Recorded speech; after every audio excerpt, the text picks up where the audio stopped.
can have my bread," said the human boy. What the alien chief did next stunned everyone. The caravan creaked along the dusty road, its wooden wheels protesting with each rotation. Inside one of the cages, 14-year-old Tristan huddled among a dozen alien orphans. His light hair was matted with dirt, his green eyes the only clean thing about him as they stared out at the trading plaza they were approaching. The alien monastery, their final destination, was still days away, but the caravan had stopped to resupply. Tristan's stomach growled. He looked down at the small piece of bread in his hands. His entire day's ration. The alien guards had been particularly stingy today, preparing the children for the harsh life of labor that awaited them. "Human filth," hissed one of the alien orphans next to him, a Krillian with mottled orange skin. "Your kind doesn't belong here." Tristan didn't respond. He'd learned that silence was often the best defense. The caravan jolted to a halt at the edge of the trading plaza, and the guards began their inspection routine. "Out! Line up!" barked the lead guard, a burly Vexian with 4 arms and a permanent scowl etched into his leathery face. The children scrambled out and formed a ragged line. Tristan stood tall despite his exhaustion, refusing to show weakness. The trading plaza buzzed with activity, merchants hawking wares, travelers haggling over prices, locals going about their business. None spared more than a passing glance at the orphans. Such sights were common in the outer colonies. That's when Tristan noticed him. A figure standing apart from the crowd, a humanoid alien clad in dark gray battle-worn armor, fresh scarring evident from recent combat.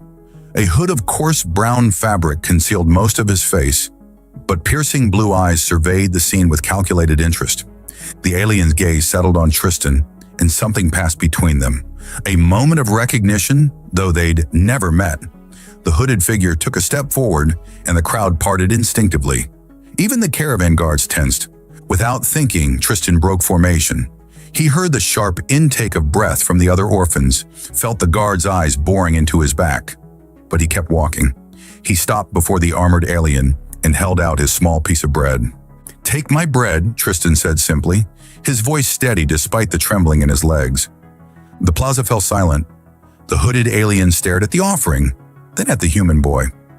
Those blue eyes widened slightly, the only indication of surprise. "Do you know who I am, human child?" The voice was deep, resonant, carrying authority that seemed to vibrate through the air. Tristan shook his head. "No, but you look hungry." A sound that might have been a laugh escaped the alien.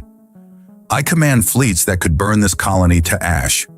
I have dined at tables laden with delicacies from 100 worlds, and you offer me this?" "It's all I have," Tristan replied. The alien's hand emerged from beneath his cloak, 4-fingered, with skin the color of burnished copper. He took the bread, studying it as if it were some rare artifact. "What is your name, boy?" "Tristan." "Tristan," the alien repeated as if tasting the word. "I am Chief Ronik Vordath of the Keldari dynasty." Murmurs rippled through the crowd. Even Tristan recognized that name. The Keldari were legendary warriors, rulers of a vast interstellar empire until their recent fall from power. Rumors spoke of assassination attempts, civil war, leaders in hiding. The guard rushed forward. "My lord, forgive the boy's impertinence. He will be punished." "Silence." Ronik didn't raise his voice, but the guard froze mid-sentence. "How much for the boy?" "Sir?" "Name your price for this human child." The guard stammered. "He's bound for the monastery labor program." "The contract is already..." Ronik reached into his cloak and produced a small crystal that glowed with inner light. "Will this suffice to break the contract?" The guard's eyes widened. He took the crystal with trembling hands. "Yes, my lord. More than sufficient." Ronik turned to Tristan. "You offered me bread when you had nothing. I offer you freedom when you had no hope. Will you come with me, Tristan of Earth?" Tristan looked back at the caravan, at the other orphans watching with jealousy and disbelief at the life of servitude that awaited them. Then he looked at the imposing alien chief. "Yes," he said. As they walked away from the plaza, Ronik broke the piece of bread in half and returned a portion to Tristan. "Eat," he commanded. "Where we're going, you'll need your strength." Tristan accepted the bread, wondering what twist of fate had led him to this moment. He didn't know then that his simple act of kindness had not only changed his own destiny, but would eventually alter the course of galactic history. The journey to Ronek's estate took 3 days through terrain that shifted from dusty plains to dense phosphorescent forests, unlike anything Tristan had seen on Earth. They traveled in a sleek transport vessel that hummed rather than roared, its interior a stark contrast to the filthy caravan that had been Tristan's home for weeks. "Your world was destroyed in the Centaurian conflict, correct?" Ronek asked on the final day of their journey. It was the first personal question he'd directed at Tristan. "Yes," Tristan replied, his fingers unconsciously tightening around the armrest. "I was 7 when the evacuation ships came. My parents didn't make it." Ronek nodded, his blue eyes thoughtful. "Humans are remarkably resilient. Most species would have surrendered after losing their homeworld." "We're stubborn that way," Tristan said with a hint of pride. The transport crested a hill, revealing a sprawling estate nestled in a valley of iridescent vegetation. The main structure was an elegant blend of organic curves and sharp angles, its surfaces gleaming with a pearlescent sheen that caught the light of the system's amber sun. "Welcome to my temporary home," Ronek said, a note of irony in his deep voice. "Not quite the Imperial Palace on Caldaria Prime, but it serves its purpose." As they descended toward a landing pad, Tristan noticed figures gathering. Household staff, he assumed, coming to greet their master. The transport settled with a gentle hiss, and the hatch slid open. Ronek stepped out first, his posture straightening, once again every inch the commanding chief. Tristan followed, suddenly conscious of his ragged appearance among such splendor. A line of Caldari attendants bowed deeply. At their head stood a stern-faced male with elaborate facial markings that extended from his temples to his jaw. "Chief Vordath," he said, his voice clipped. "We did not expect your return so soon." "Plans change, Marak," Ronek replied. "This is Tristan of Earth. He will be staying with us." Marak's eyes, a paler blue than Ranek's, flicked to Tristan, narrowing slightly. "A human child? Is this wise, given our circumstances? Are you questioning my judgment?" Ronek's tone remained even, but there was steel beneath it. Marak bowed again, lower this time. "Never, my chief. I merely consider security implications." "The boy stays. See that he's given proper quarters, clothing, and nourishment." Ronek turned to Tristan. "Marak is my senior advisor and security chief.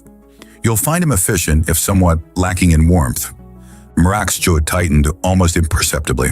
"Come," Ronek continued. "There's someone I want you to meet." They proceeded into the main building, passing through corridors adorned with what appeared to be historical artifacts and artwork. Tristan struggled to take it all in. The alien architecture, the subtle fragrance in the air, the soft lighting that seemed to emanate from the walls themselves. "My household is divided on your presence," Ronek said quietly as they walked. "Some, like Marak, see only risk. Others are curious. Few have encountered humans before." "Why did you bring me here?" Tristan asked, the question that had been burning in his mind for days. Ronek paused, considering. "In my culture, there is a belief that acts of pure generosity are messages from the ancestors. Your offering of bread. It reminded me of something I had forgotten." Before Tristan could ask what that meant, they arrived at an arched doorway that opened onto a garden courtyard. In its center, a female Caldari sat on a curved bench, reading from a holographic display. She looked up as they entered. Tristan's breath caught. She was unlike any alien he'd encountered. Delicate, yet somehow regal, with soft sky blue skin and silvery white hair that cascaded to her shoulders. Her eyes were a striking violet that seemed to capture the light. She wore a flowing light dress embroidered with intricate patterns that shifted subtly as she moved. "Father," she said, rising gracefully. Her voice had a musical quality. "You've returned early." "Laika," Ronek greeted her with obvious affection. "I've brought a guest. This is Tristan of Earth." Laika's violet eyes widened slightly as she took in Tristan's disheveled appearance.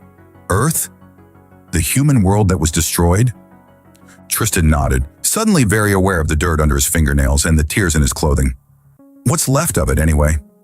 A small smile touched Laika's lips. "Well met, Tristan of Earth." "I am Laika Vordath. Tristan will be staying with us." Ronak announced. "I've tasked Marak with arranging accommodations." Marak looked pleased about that, I'm sure, Laika said with a hint of mischief. "As ever," Ronak replied dryly, "I have matters to attend to. Perhaps you could show Tristan the gardens while quarters are prepared." After Ronak departed, an awkward silence fell. Tristan shifted uncomfortably, acutely aware of how out of place he must seem. "You must think this very strange," Laika said finally. "Which part?" Tristan asked. "Being bought from a slave caravan by an alien chief, or being brought to his secret mansion?" Laika laughed, a sound like wind chimes. "Both, I suppose. My father rarely acts impulsively. You must have made quite an impression. I just offered him some bread. Sometimes the smallest gestures reveal the most." She gestured to the garden path. "Shall we walk? I imagine you have questions." As they strolled among exotic plants that seemed to respond to their presence, Tristan found Laika surprisingly easy to talk to. She explained that they had been at the estate for nearly a standard year, since the assassination attempt that had forced them into hiding. "The Keldari Empire is fractured," she told him. "My father's progressive policies made him enemies among the traditionalists. They claim he's diluting our culture by opening diplomatic relations with younger species." "Like humans?" "Precisely." She gave him a sidelong glance. "Your people have a reputation for being disruptive to established galactic orders." "Is that a bad thing?" "It depends on whom you ask," Laika replied with another small smile. "My father believes your species has potential. Others find humans unpredictable and dangerous." "And what do you think?" Tristan asked. Laika paused beside a plant with luminous blue flowers. "I think," she said carefully, "that I've never met a human before today, and it would be presumptuous to judge an entire species based on one encounter." "That's diplomatic." "I am a chief's daughter." Her violet eyes met his green ones. "But I'm also curious. Perhaps you could teach me about humans, and I could teach you about Keldari." Before Tristan could respond, Marak appeared at the garden entrance, his expression rigid. "Your quarters are prepared," he announced, pointedly addressing Tristan while ignoring Laika. "If you'll follow me." Tristan glanced at Laika, who gave an almost imperceptible shrug. "Thank you for the garden tour," he said. "Until next time, Tristan of Earth," she replied formally, though her eyes held a warmth that belied her tone. And as he followed Marak stiff back through the corridors, and Tristan realized he was smiling for the first time in months. 7 years later, Tristan's fist connected with the practice dummy, sending it spinning on its axis. Sweat glistened on his now muscular frame as he followed with a combination of strikes that would have incapacitated any living opponent. "Your technique has improved," observed Krell, the gruff Keldari combat instructor who had been training Tristan for the past 7 years. "But you still telegraph your left hook." "Only because you've been watching me throw it for 7 years," Tristan replied with a grin, wiping his brow. At 21, he had grown into his frame, tall, strong, and confident. His once dirt-matted hair was now kept short in the Keldari warrior style, though its golden color remained distinctly human. "Perhaps," Krell conceded with a rare smile. "You've earned your rest today. Chief Vordeth will be pleased with your progress." Tristan bowed in the Keldari manner, right fist pressed to left shoulder. What had once felt awkward was now second nature. "Thank you, Master Krell." As Tristan left the training grounds, he reflected on how much had changed. The frightened orphan was gone, replaced by a man who had earned his place in Ronak's household through determination and loyalty. Even Marak had grudgingly come to accept his presence, though the advisor still maintained a professional distance. And then there was Laika. The thought of her quickened his step as he headed toward the gardens, their unofficial meeting place. Over the years, their initial awkwardness had blossomed into a deep friendship. Laika had taught him Keldari language, customs, and history, while he shared stories of Earth and human culture. But lately, something had shifted between them. He found her in their usual spot, beside the luminous blue flowers that had become something of a symbol for their relationship, exotic, beautiful, and unlike anything he'd known before. "Your training ran long today," Laika said without looking up from the ancient text she was studying. Now 23 in standard years, she had grown even more striking, her silvery hair longer, her violet eyes more knowing. Krell insisted I perfect my defensive forms, Tristan replied, dropping onto the bench beside her. He says I still rely too much on human instinct. And do you? Probably. But human instinct has its advantages. Laika closed her text, finally meeting his eyes. Father says the same. He believes your unpredictability is your greatest strength. High praise from the chief. He sees much in you. Her gaze lingered on his face. As do I. Something in her tone made his heart beat faster. They had been dancing around this tension for months now. Meaningful glances, lingering touches, conversations that seemed to carry double meanings. Laika, he began, uncertain how to proceed. Keldari courtship rituals were complex, and while he'd learned much about their culture, this territory remained uncharted. I've been researching human customs, she said suddenly, a faint purple blush coloring her cheeks. Specifically, how humans express affection. Tristan raised an eyebrow. Have you now? It's purely academic interest, she said, though her eyes suggested otherwise. Your species has such direct approaches. Keldari would spend months in formal courtship before even discussing feelings. And what have you learned about humans? Tristan asked, shifting closer. That you follow your hearts rather than protocols? That you value emotional honesty? Her voice dropped lower. That you express yourselves physically in ways my people consider forward. The air between them seemed to charge with electricity. Tristan was acutely aware of her proximity, the subtle fragrance that was uniquely hers, the way the garden's soft light played across her blue skin. Is that a problem? He asked softly. Not a problem, she replied, a difference. One I find intriguing. Tristan reached out, hesitating only briefly before tucking a strand of silvery hair behind her ear. The simple contact sent a current through them both. In human culture, he said, his voice husky, this would be the moment I'd tell you that you've become the most important person in my world. Laika's violet eyes widened. And in Keldari culture, I would recite the poem of distant stars to indicate reciprocal regard. I'd rather hear what Laika wants to say, not what Keldari tradition dictates. Her hand found his, their fingers intertwining. Blue against tan, alien against human. I want to know what it's like, she whispered. To feel as humans feel. To express as humans express. The moment hung between them, fragile and perfect. Then Tristan leaned forward, closing the distance, and pressed his lips to hers. The kiss was tentative at first, then deepened as Laika responded with surprising eagerness. Her skin was cooler than a human's, her touch sending shivers across his senses. When they finally parted, both were breathing heavily. That was, Laika seemed at a loss for word, perhaps for the first time since he'd known her. Just the beginning, Tristan finished for her. What followed was a discovery of each other, human warmth meeting Keldari grace, two beings from worlds apart finding common ground in the language of touch and whispered affirmations. Their cultural differences created moments of sweet awkwardness and surprising harmony as they explored this new territory together. Later, as they lay entwined on a bed of soft moss beneath the garden's bioluminescent canopy, Laika traced patterns on his chest. Keldari believed that joining with another creates a bond that transcends the physical, she murmured, a sharing of essence that can never be undone. Tristan kissed her forehead gently. Humans have similar beliefs. We call it love. Love, she repeated as if testing the word. Your language has such simple words for complex concepts. Sometimes simple is better. A comfortable silence fell between them, broken only by the gentle sounds of the garden at night. Then Laika propped herself up on one elbow, her expression suddenly serious. This changes things, Tristan. My father may accept you as part of our household, but a relationship between us. The traditionalists would see it as further evidence of his betrayal of Keldari values.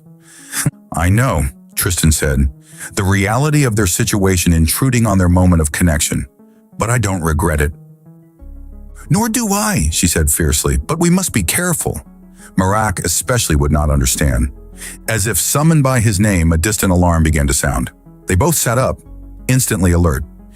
The perimeter breach warning, Leica said, her voice tight with concern. Tristan was already reaching for his clothes. Stay here. I'll find out what's happening. No, she caught his arm. We face this together. Their eyes met in perfect understanding. Whatever was coming, they would confront it as one. Human and Kaldari, united by something stronger than either of their cultures could have predicted.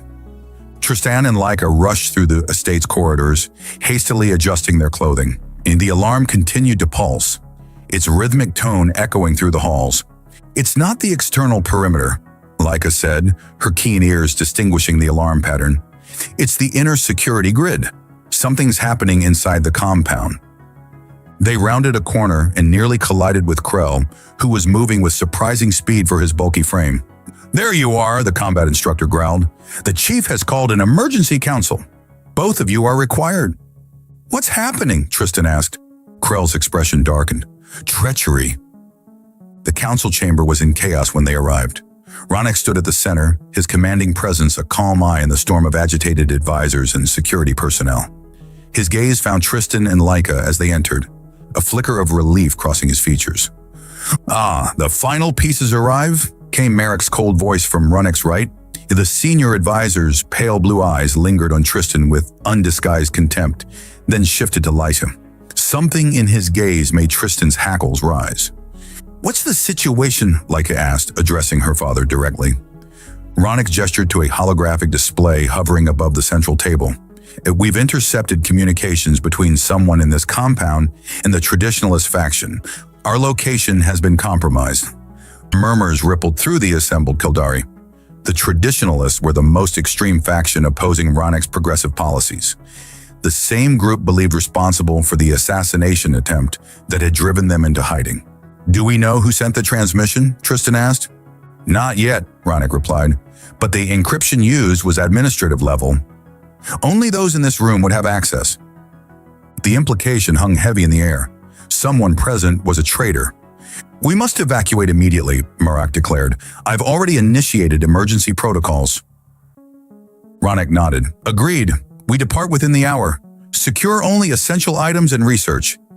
As the council dispersed to prepare, Marak approached Tristan and Leica. Lady Vordath, your father requests you oversee the archival data transfer. His eyes flicked to Tristan. The human will assist me with security measures. Leica hesitated, glancing between them. The tension was palpable. Go, Tristan said softly. I'll find you before departure. After she left, Marak's demeanor shifted instantly. Follow me, he ordered, not bothering to check if Tristan complied. They walked in silence to Marak's private office, a Spartan room dominated by monitors and security feeds. The advisor sealed the door behind them. 7 years, Marak said, his back still to Tristan. 7 years I've watched you integrate yourself into this household, gaining trust, building influence, waiting for your moment. What are you talking about? Marak turned, his face a mask of cold fury. I saw you with her in the garden. Tristan's stomach dropped, but he kept his expression neutral. Is there a problem? A problem? Marak's laugh was brittle. You, a human, defiling the daughter of the Kildari chief. It's an abomination. Leica makes her own choices, Tristan replied evenly, though his pulse quickened. As do I. Choices that conveniently align with human interests. Marak moved to his desk, activating a small device. Did you think I wouldn't investigate your background? The orphan story was convincing because it was partially true, but you neglected to mention your parents' connections to Earth's military intelligence. Tristan kept his face impassive. My parents died when I was 7. Whatever they did before, that has nothing to do with me. Humans are strategic, Marak continued as if Tristan hadn't spoken. Your species plays the long game. What better way to influence Kildari policy than to place an agent in the chief's household? Even better, in his daughter's bed. You're delusional, Tristan said, but a cold realization was dawning. You sent the transmission to the traditionalists. Marak's thin smile confirmed it. The Kildari Empire stood for 10,000 years before humans emerged from their primitive state. We will not be corrupted by your kind's influence. Ronek will never believe this. Ronek won't have the chance. Marak raised his hand, revealing a neural disruptor. The official record will show that you, the human spy, assassinated him before I could intervene.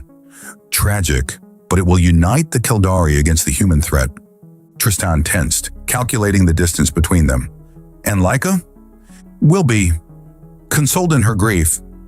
Eventually, she'll understand the necessity of maintaining pure bloodlines. Something primal and protective surged through Tristan.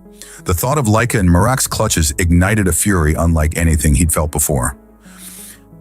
You know, Tristan said conversationally, shifting his weight slightly, there's something Krell always said about me. Marak's brow furrowed at the non sequitur. What? I telegraphed my left hook.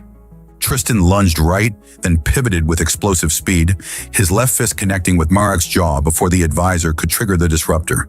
The blow sent Marak staggering back against his desk, the weapon clattering to the floor. Tristan didn't give him time to recover. Years of combat training under Krell had honed his reflexes to razor sharpness. He pressed forward, blocking Marak's desperate counterattack and delivering a precise strike to the advisor's sternum. Marak wheezed, eyes wide with shock. Guards, he gasped. They're busy with evacuation, Tristan said, circling his opponent. It's just you and me. You'll never be accepted, Marak spat. You're an outsider, a human among Keldari. Maybe, Tristan acknowledged, but Ronek saw something in me that day in the plaza. Something you've never understood. What? That humans are generous? Marak sneered, reaching for a hidden blade in his sleeve.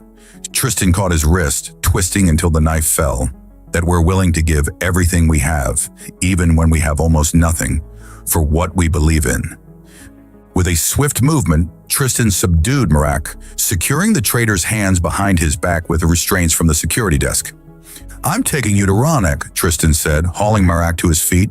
He deserves to hear your confession personally. This changes nothing, Marak hissed. The traditionalists are already on their way. The Keldari will never accept human influence. Tristan leaned close. That's where you're wrong. Change is coming to the galaxy, and it starts with understanding between our peoples. He thought of Laika, of the bridge they built between their worlds, and I'll give everything I have to make that happen. As he marched Marak through the corridors toward Ronek's chambers, Tristan's thoughts turned to Laika. Their relationship had just become even more complicated, but also more important than ever. What had begun with a simple offering of bread had evolved into something that might change the course of two civilizations. Ronek's face remained impassive as Tristan presented the bound Marak before him, but his eyes burned with a cold fury. I trusted you above all others, Ronek said to his former advisor. Marak lifted his chin defiantly. I serve the true Keldari way. Your progressive policies will destroy us. By opening dialogue with younger species, by considering that perhaps 10,000 years of isolation has left us stagnant, Ronek shook his head. You've doomed us all with your treachery. A distant explosion rocked the compound, sending vibrations through the floor. They're here, Krell announced, rushing into the chamber. Traditionalist strike force, at least 3 assault vessels. How long until evacuation is complete? Ronek demanded. 20 minutes minimum. The data archives are still transferring. Ronek turned to Tristan. Your assessment? Tristan was momentarily surprised at being consulted during a military crisis, but he quickly gathered his thoughts. They'll expect us to run.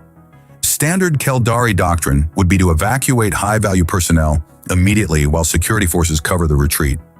And what would humans do? Ronek asked, a gleam of interest in his eyes. Something unexpected.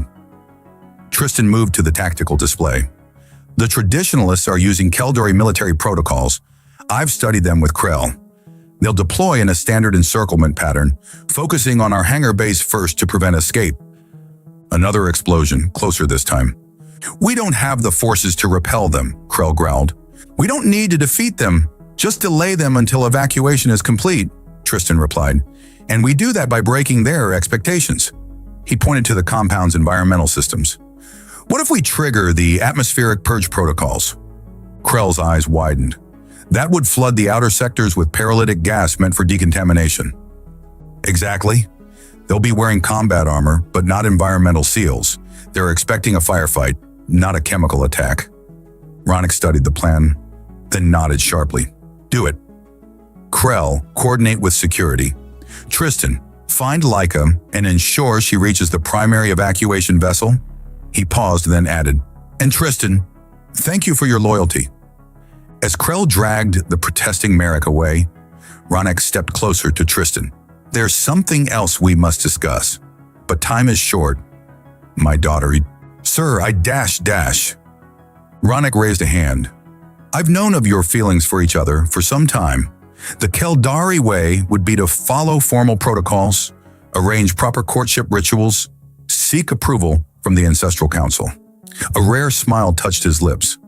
But perhaps it's time for some human directness in our traditions. Before Tristan could respond, the compound's warning system blared again, this time with a different tone. Perimeter breach, Ronick said grimly. Go find Laika. We'll speak more when we're safely away. Tristan sprinted through corridors now filled with Keldari staff rushing to evacuation points.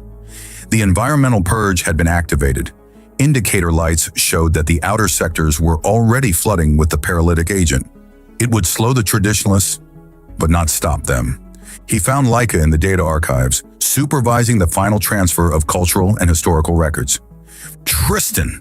She embraced him fiercely. I heard about Marak. Are you all right?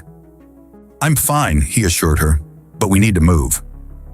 The traditionalists have breached the perimeter.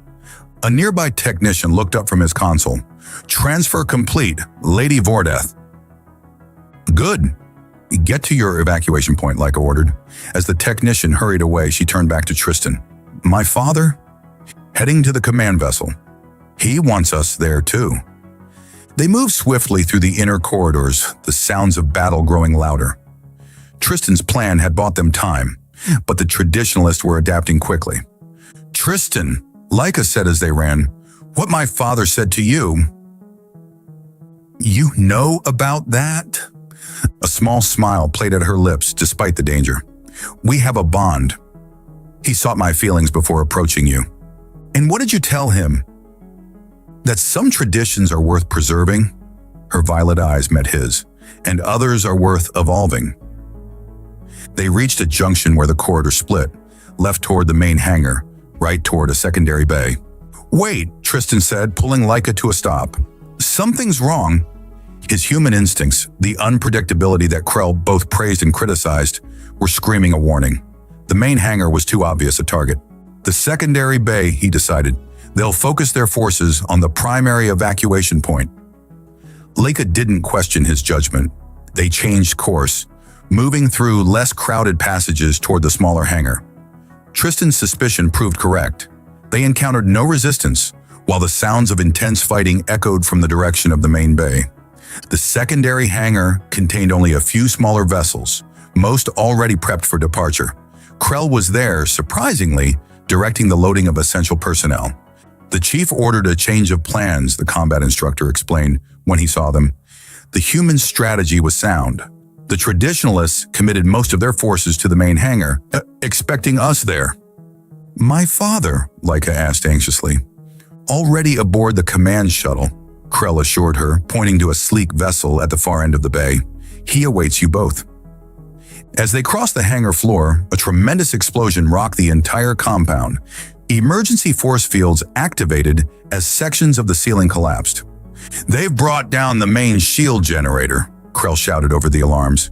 We must depart immediately.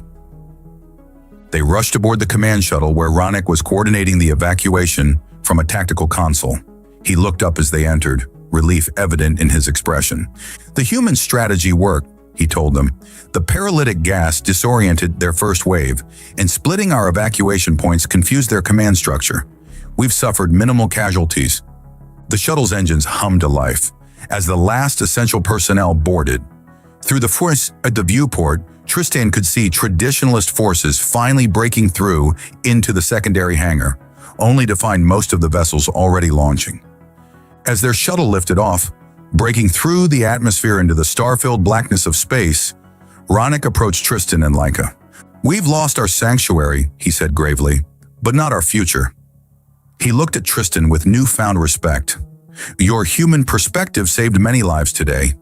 It's precisely why I've always believed in cooperation between our peoples. Ronick placed a hand on Tristan's shoulder, a gesture of equality rare among the hierarchical Kaldari. When I found you 7 years ago offering me bread when you had nothing, I saw something the traditionalists have forgotten. True strength comes from generosity and adaptation, not rigid adherence to the past. He looked between Tristan and his daughter. The Kaldari Empire needs new blood, new ideas. Perhaps it's time we made that statement more official. Laika's eyes widened. Father, are you suggesting a formal alliance? Ronick confirmed.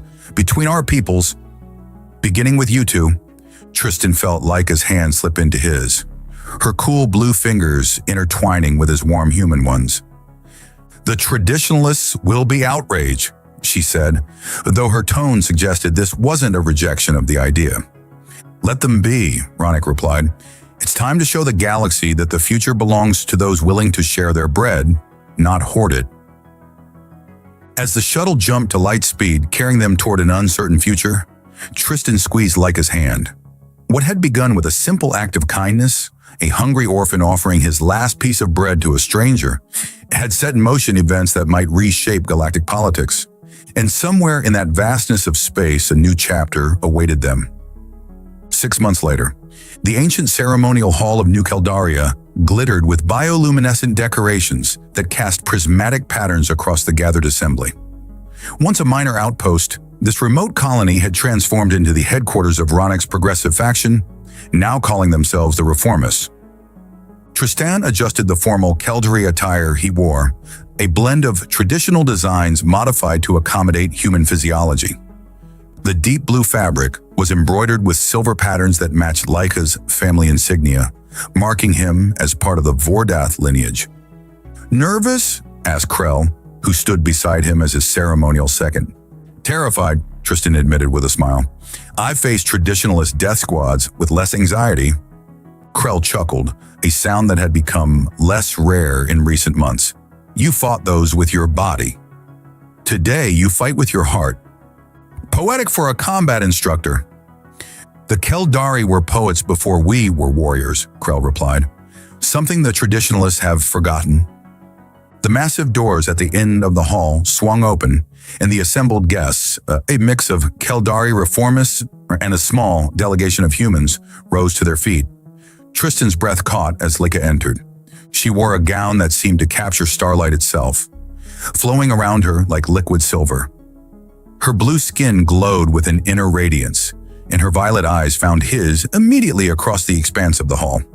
Behind her walked Ronick, regal in his ceremonial armor, his bearing every inch that of the chief he had always been. As they approached, Tristan noticed a small object Laika carried, a simple wooden box, unadorned except for a delicate carving of Earth's continents on its lid. His wedding gift to her, containing a small loaf of bread, baked according to an old Earth recipe his mother had taught him before her death. The symbolism wasn't lost on anyone present. Whispers rippled through the assembly. Ronick took his place at the ceremonial altar, Laika standing before him. He gestured for Tristan to join them. Today, Ronick began, his voice carrying effortlessly through the hall. We witnessed not merely the union of two beings, but the symbolic joining of two civilizations, one ancient, with the wisdom of 10,000 years, one young with the boundless potential of a species that refuses to surrender. Tristan took Laika's hand, feeling the now familiar coolness of her skin against his warmth. 7 years ago, Ronick continued, a human boy offered me bread when he had nothing else to give.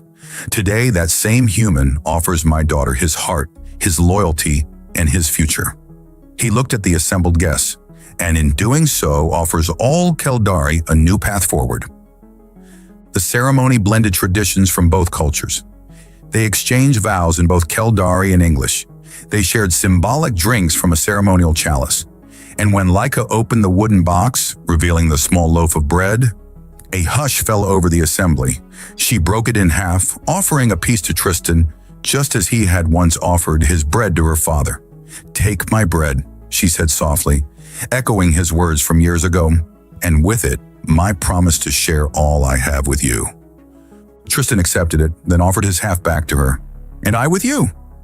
As they completed the ritual, Ronik placed his hands on both their shoulders.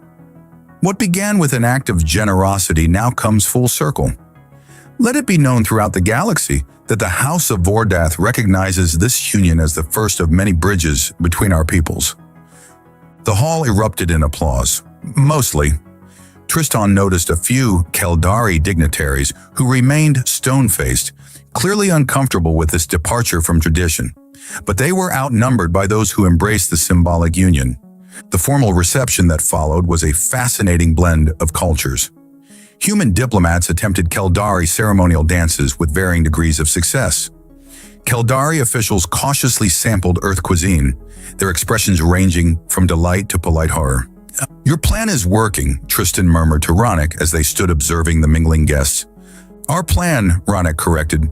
Though I admit, when I first saw you in that plaza, I never imagined this outcome. What did you imagine? Ronik's eyes grew distant. I saw a child with nothing, offering everything he had to a stranger. It reminded me of what the Keldari once were, before power and isolation hardened us.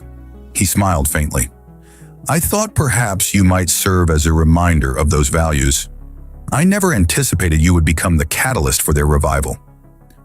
Across the room, Laika was deep in conversation with the human ambassador, their animated discussion drawing a crowd of interested listeners from both species.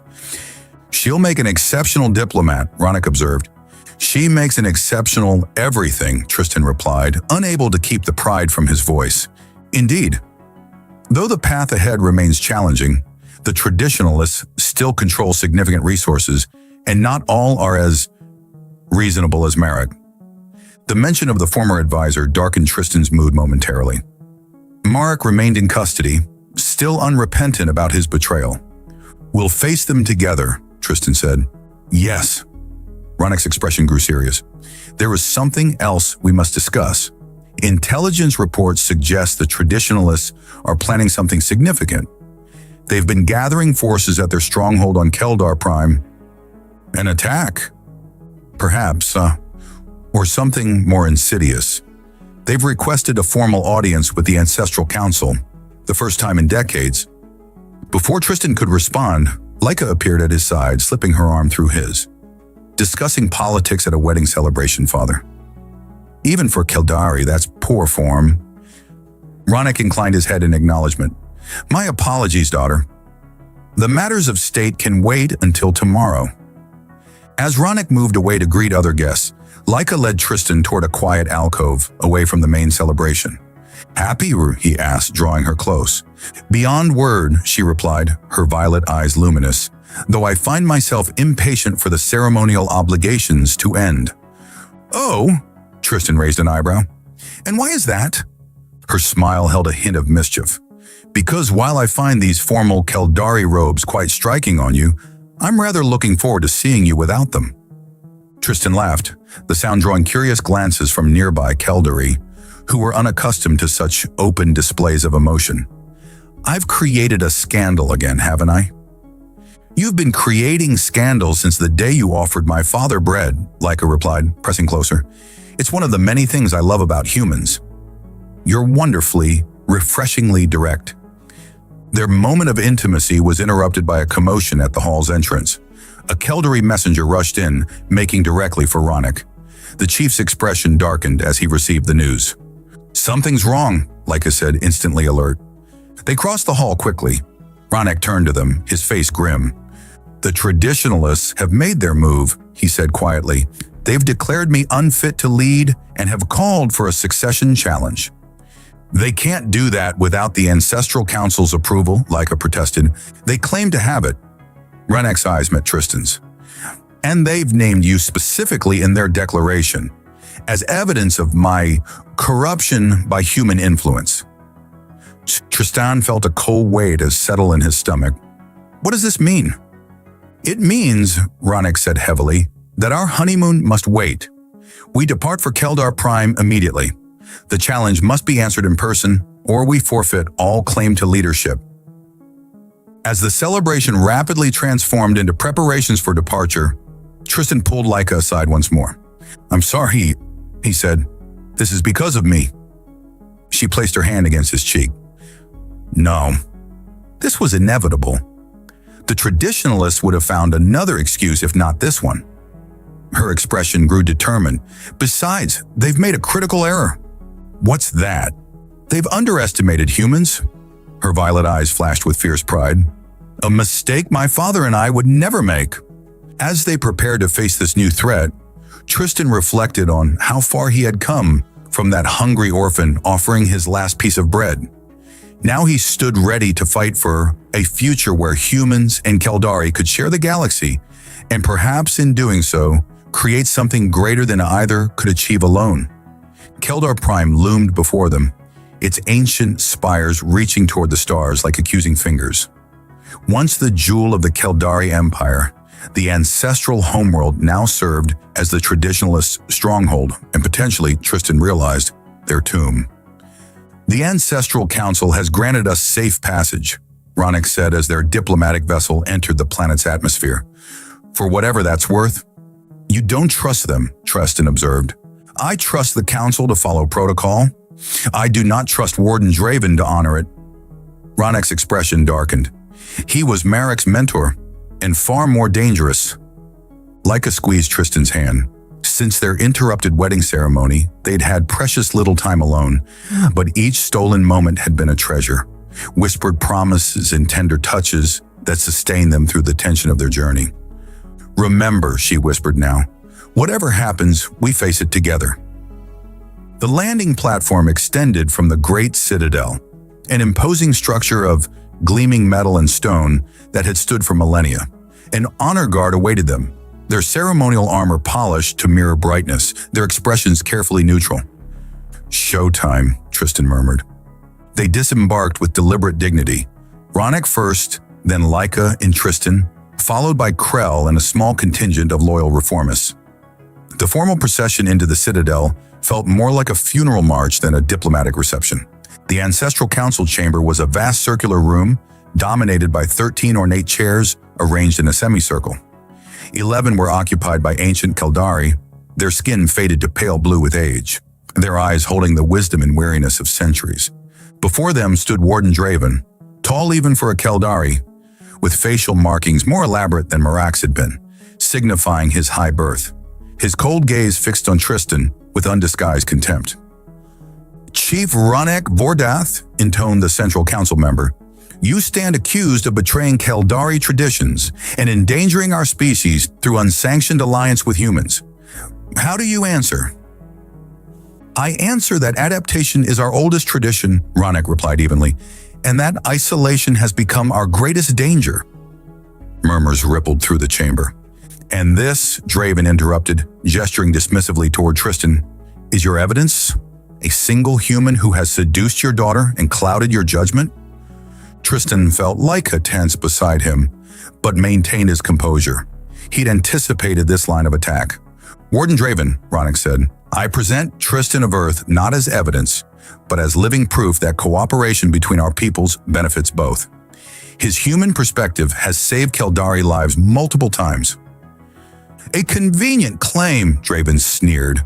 "Perhaps the Council would prefer to hear from the human directly. Let him speak for himself, if he can comprehend our proceedings." The challenge was clear. Tristan stepped forward, bowing to the Council with perfect Caldari etiquette. "Honored ancestors," he began, in flawless Caldari, earning surprised looks from several Council members. "I stand before you as both outsider and family. 7 years ago, I offered Chief Vordath my last piece of bread, not knowing who he was, only that he appeared in need. He in turn offered me a home when I had none." "Pretty words," Draven interrupted, "but they change nothing. The Caldari have survived for 10,000 years by maintaining our purity and traditions." "Survived, yes," Tristan countered, "but at what cost? Your population declines, so your innovations stagnate. While younger species explore the galaxy, the Caldari cling to past glories." Draven's face contorted with rage. "Enough! This human dares lecture us on our own history?" This human, Ronik interjected, speaks truth that many Kaldari have forgotten. The tension in the chamber was palpable.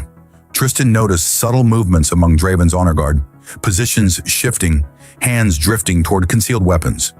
His combat training with Krell had taught him to recognize the signs of imminent attack. He caught Laika's eye, a silent warning passing between them. She had noticed too.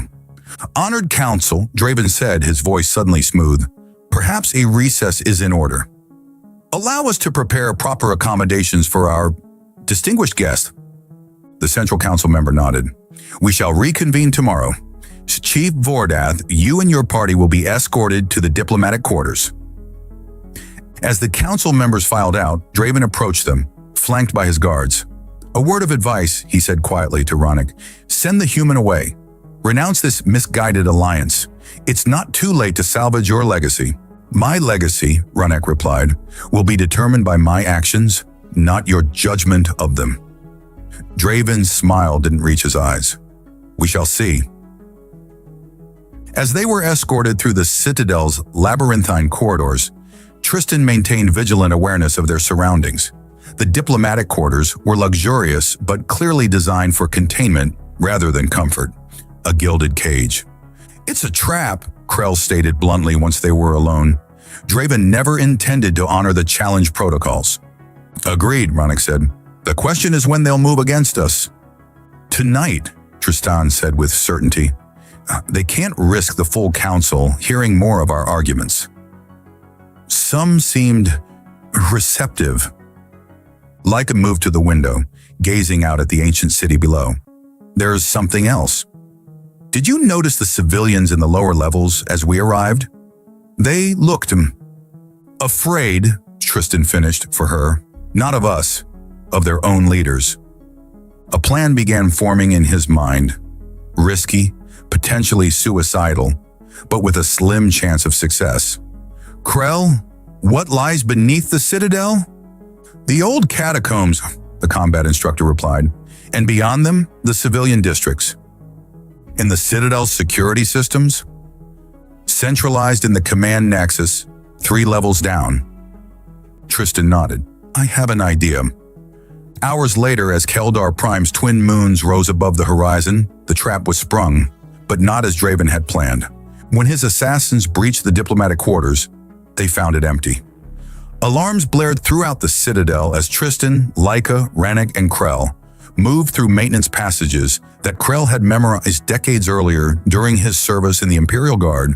They reached the command nexus just as Draven's voice echoed through the facility-wide communication system. "All security forces, the traitors have escaped. Lock down all sectors. Shoot on sight." "Charming hospitality," Tristan muttered as Krell disabled the guards at the Nexus entrance. Inside, Tristan worked quickly, his human adaptability allowing him to improvise with the unfamiliar Keldari systems. "There," he said finally. "I've overridden the emergency protocols. Instead of locking down, all civilian sectors are being evacuated to the safety zones." "Why?" Laika asked. "Because in about 3 minutes, the Citadel's internal sensors will detect what they believe is a catastrophic reactor breach." Tristan's fingers flew across the control panel. "The safety systems will prioritize civilian lives over security protocols."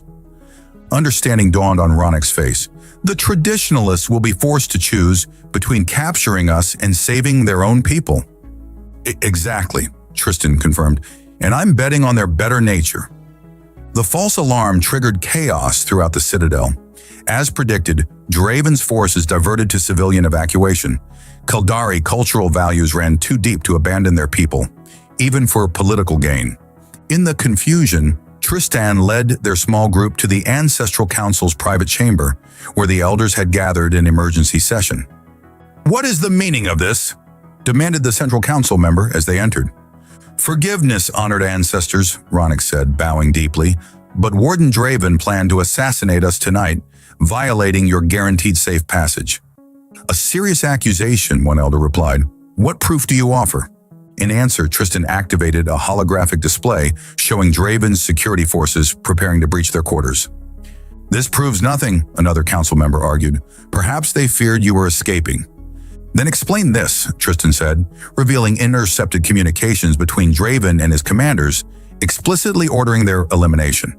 The council fell silent, their ancient faces troubled. Even now, Tristan continued, Draven's forces are evacuating civilians from a non-existent reactor breach. We created that false alarm, not to cause panic, but to save lives. We could have escaped during the chaos, but instead we came to you. Why? Asked the eldest council member. Because, Ronik answered, despite our differences, we believe in the true Kildari way. Honor, wisdom, and adaptation. The same values that led me to accept bread from a human child 7 years ago. The chamber doors burst open as Draven entered, flanked by armed guards. Seize them, he commanded. Stand down, Warden, ordered the Central Council member. They've compromised our security systems.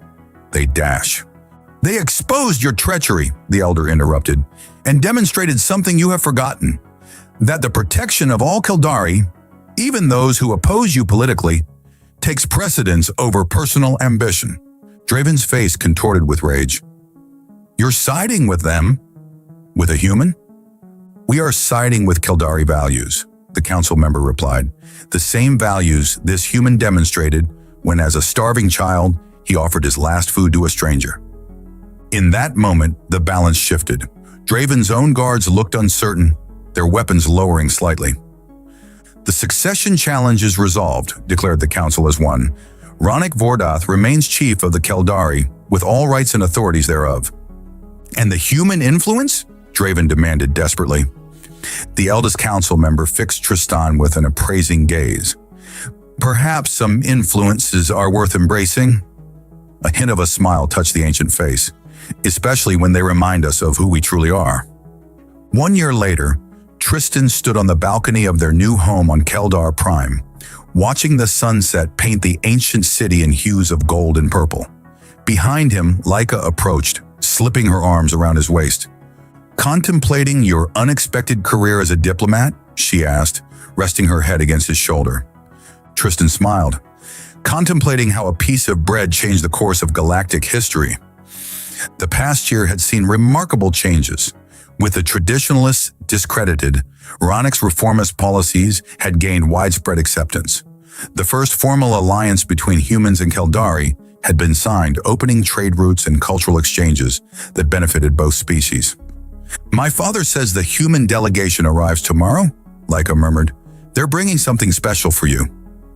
Oh, apparently Earth's oldest bakery has created a commemorative loaf in your honor. They're calling it the Peacemaker. Tristan laughed. Ridiculous. Is it? Laika turned him to face her, her violet eyes serious. You offered bread to a stranger, and it led to peace between our peoples. Some might call that destiny. I call it being hungry and decent, Tristan replied, drawing her closer. Though I admit I got the better end of the bargain. Her cool lips met his warm ones in a kiss that still sent electricity through him. Even after all they'd shared, their physical connection had only deepened with time, the initial awkwardness of their different physiologies giving way to a harmony that reflected their emotional bond. We both did, Laika whispered against his lips. And soon there will be 3 of us to share the bounty. Tristan pulled back slightly, his eyes questioning. Laika took his hand and placed it gently against her abdomen. The medical council confirmed it this morning. The genetic modifications were successful. Joy unlike anything Tristan had ever known flooded through him. What had once been deemed impossible, a child of both human and Kildari heritage, would soon become reality. A living symbol of our union, he said softly. And proof that sharing bread can lead to sharing life itself, Laika replied. As the twin moons of Keldar Prime rose above the horizon, Tristan reflected on the journey that had brought him here, from a starving orphan to the architect of interspecies peace. All because, in a moment of simple human decency, he had said 6 words that changed everything. You can have my bread,